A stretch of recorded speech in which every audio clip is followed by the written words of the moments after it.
So I learned a couple new interesting things about the Pledge of Allegiance that I didn't know before.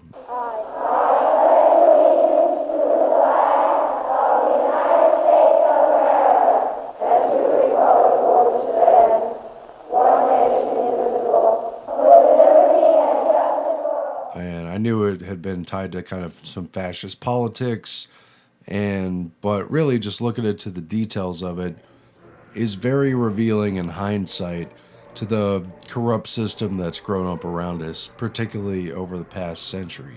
And I think it's interesting, before talking about the pledge itself, to point out that the usage of the American flag has changed a lot over the years. And in the old days, by and large, the American people didn't hang the flag from every house and from every business and at churches and public institutions. Apparently, they didn't do that until during and after the Civil War, and that was the first time they ever mass manufactured American flags. Before that, people made them by hand. Through the ages, man has sought to distinguish his castle, his clan, or his country by means of a crest, generally a flag, proclaimed to the world his ideal, a symbol of his patriotism. But that all changed with the Civil War, when it became more and more a symbol of federal authority, of a United States commanded from a central government, and of the powers of authority over individuals, of states, and really changing the kind of system that was actually set up after the Revolutionary War and with the Constitution itself.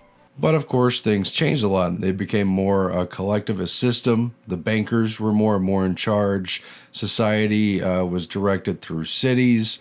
And all of that has just made profound changes. There is still a bright spot where borders never change, where peace reigns supreme.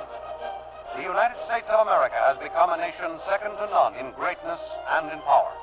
And as society moved forward, we didn't even make it to 1900 before corporations and businessmen and tycoons came up with schemes to create a larger sense of the national self that they could profit from in more than one way, including with obedience to the state. And so with that, you look at the Pledge of Allegiance not being written until 1892, which is fairly recent compared with the founding of the country. It was created as part of a celebration for the 400th year of Christopher Columbus's voyage. And for the first time ever, they were making Columbus Day a formal national holiday that was celebrated by all the major social institutions, including government. And a very popular magazine of the day, Companion, which had 500,000 subscribers, started a promotion with their Youth Companion magazine to sell American flags to schools. And they came up with a Pledge of Allegiance to go along with it, to indoctrinate the kids, to have them repeat it, and to salute this flag. And so they described the socialist minister Francis Bellamy, who wrote the Pledge of Allegiance, gets the major credit. There was a couple other people involved too. And he was the cousin of a socialist utopian writer. They just really were into this collectivist system. And they write here about how they wanted them to salute. With the original pledge, it started with a military salute, and after reciting the words flag, the arm was extended towards the flag. But they changed it after they decided that it looked too much like a Nazi salute. So then they switched to hand on the heart.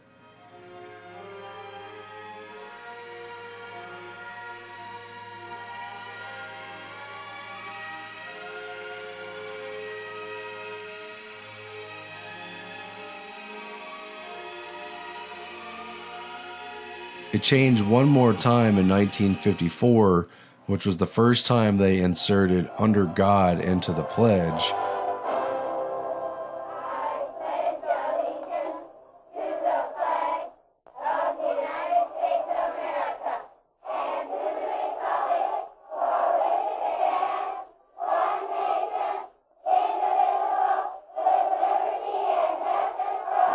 But in hindsight, we could see there was Secretary of State John Foster Dulles, who is trying to use religion as a weapon against communism, and another reinforcement of obedience to God through obedience to the state. The words "we the people" signify the chain of unity, which now wields our vast empire of 48 separate states. Anyway, the point is there was a formal movement to control the students of public schools as early as 1890. And so the indoctrination and the sense of obedience to the state was always built into the Pledge of Allegiance. I pledge allegiance to the flag. I pledge allegiance to the flag. And to the country for which it stands. And it just fits with everything else. That pledge never sat well with me. It always reeked of fascism. It always reeked of control. But in hindsight with history, it's just more and more clear the Pledge of Allegiance is a social ritual for conformity. It has nothing to do and is in fact the antithesis of freedom and liberty. Nothing brings Americans together quite like the American flag.